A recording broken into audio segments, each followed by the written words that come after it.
ओम शांति। मैं आत्मा इस समय संगम युग की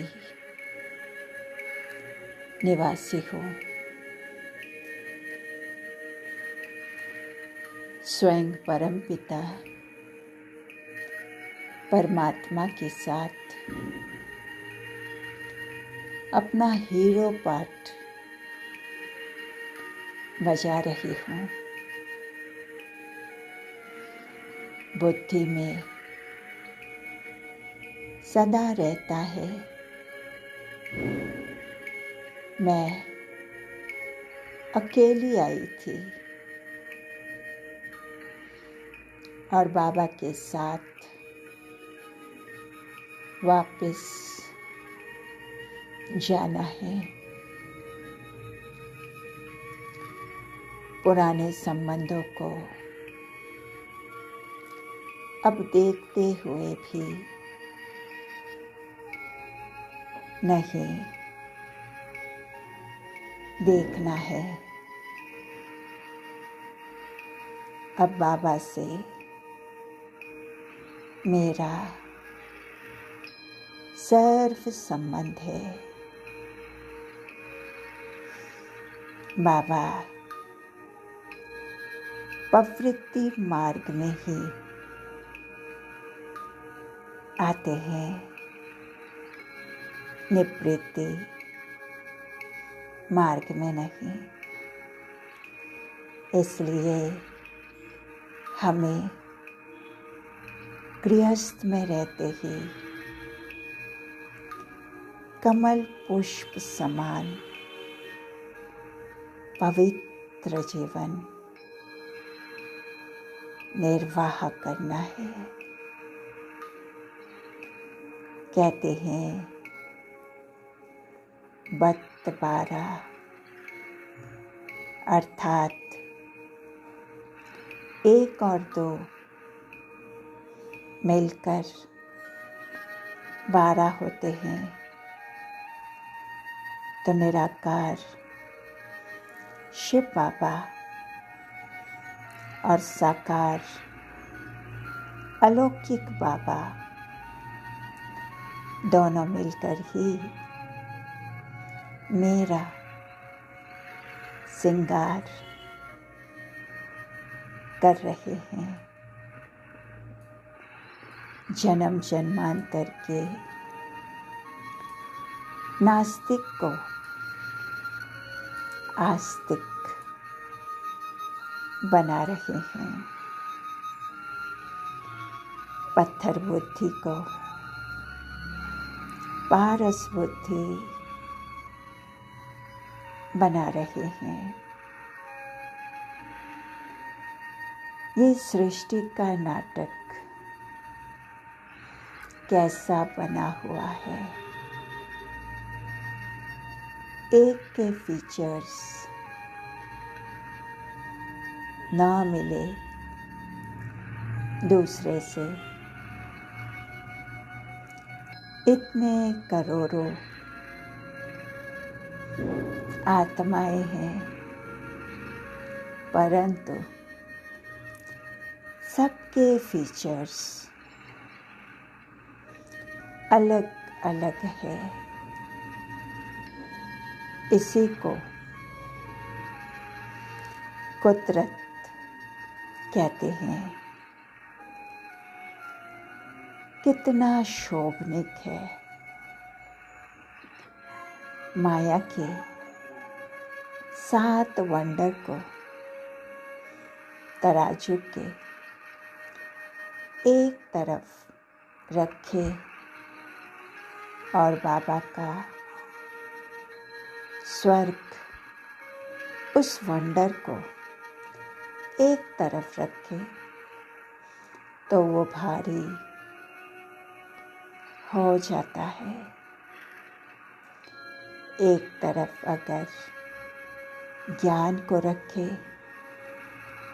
दूसरी तरफ भक्ति को रखे तो ज्ञान बहुत भारी हो जाता है। तुम्हें आत्मा याद की यात्रा में तत्पर रहती हूँ।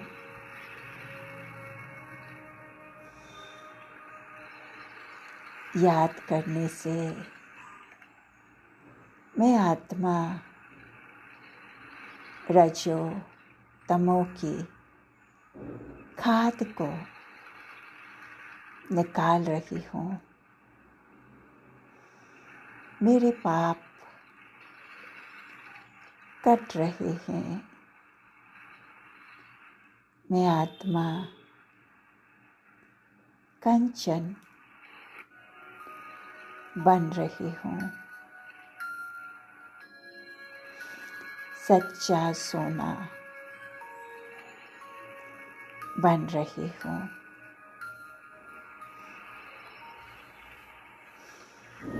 मेरी आयु बहुत बड़ी हो रही है। मैं आत्मा निरोगी बनती जा रही हूँ। बहुत धनवान हो जाऊंगी। पद्मा पदम भाग्यशाली बनती हूँ। इस याद से ही पावन बनकर पावन दुनिया की मालिक बन जाती हूँ। तो मैं आत्मा निरंतर एक मोस्ट बिलवेड बाप की याद में लगन में मगन रहती हूँ। माँ में कम याद करती हूँ। बातों को देखती नहीं, स्वयं को और बाप को देखती हूँ। मैं संगम योगी दीपमाला की विधि, पुराने संकल्प, संस्कार, स्वभाव, चाल, चलन जो रावण का कर्जा है, उस पुराने खाता को दृढ़ संकल्प से समाप्त कर रही हूँ। मेरा हर संकल्प, हर घड़ी अब नया है, अलौकिक है, और यही संगम युग का सुहेज है। तो मन मना भाव होकर अलौकिक विधि से मनोरंजन मनाने वाली मैं बाप समान आत्मा हूँ। जन्म मरण रहित अमरनाथ प्यारे शिव बाबा को दिल की गहराई से पद्मा पदम शुक्रिया। ओम शांति।